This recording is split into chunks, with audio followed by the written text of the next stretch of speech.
পশ্চিম মেদিনীপুরের দাসপুরের শতাধিক পরিবার রয়েছেন কর্মসূত্রে নেপালে, কিন্তু বর্তমানে নেপালের ভয়াবহ পরিস্থিতি ঘিরে দুশ্চিন্তায় তাদের পরিবার।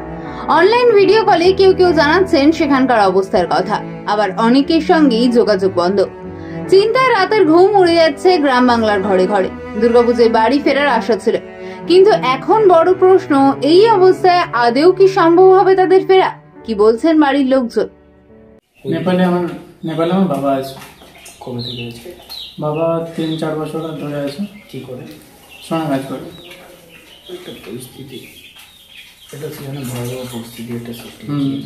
কি জানাচ্ছেন বাবা? জানাচ্ছে যে ওখানে বাবা তো কাঠমান্ডুতেই থাকে, এবার সেখানে আশেপাশে আগুন জ্বলছে, তো স্ট্রাইক হচ্ছিল।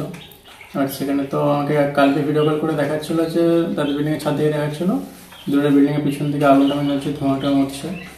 তারা আবার তো বলছে সেফটি আছে সেখানটায়। এবার ভারত সরকার তো জানিয়েছে এখন ট্রাভেল না করতে, প্রয়োজন ছাড়া না বেরোতে। তো আমাদের সাথে কালকে যোগাযোগ হয়েছিল বাবার, আজকে সকালেও করা হয়নি আর। এবার ওখান থেকে তো ডাইরেক্ট তো হোয়াটসঅ্যাপ কল করতে হচ্ছে। হোয়াটসঅ্যাপ ব্লক করার পর তো কল হয়নি, তখন গুগল মিট থেকে বা ভাইবার থেকে বলেছিল যে কল করতে। গুগল মিট থেকে কল করা হয়েছিল, তারপরে তো আবার হোয়াটসঅ্যাপটা চালু করেছিল, কালকে হোয়াটসঅ্যাপে কথা হয়েছিল। এখনো পর্যন্ত তোমাদের তো সবার চিন্তার মধ্যে? আমাদের চিন্তার মধ্যে আছে। এমনিতে দুর্গাপুজোর সময় আসার কথা ছিল, সেরকম যদি পরিস্থিতি হয় আগেও আসতে পারে, কিন্তু এখন যেহেতু ট্রাভেল করতে বারণ করছে, পরিস্থিতি স্থিতিশীল হোক। এক বছর ছেলে গেছে। কী করে? ওই সোনা লাইনই আছে। কত বছর আগে গেছে? ও বছর 10 উনি বলছে যে বর্ডার বন্ধ, কবে খুলবে কবে না করবে, সেই হিসেবে আশা আছি পূজার সময় আসবে।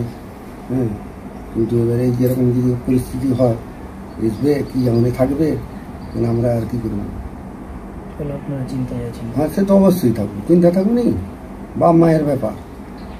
ছেলে আমার একটাই, লেখাপড়াও শিখেছিল, সব কিছু বললাম যাসনি।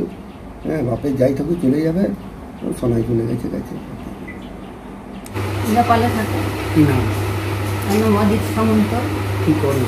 আর সঞ্জিত সামন্ত, দুটো ছেলে থাকে। কি করে? তারাও সোনার কাজেই গেছে। কত বছর আগে? ধরুন 10-12 বছর, 15 বছর। বলছি নেপালে একটা ঘটনা ঘটছে, জানেন?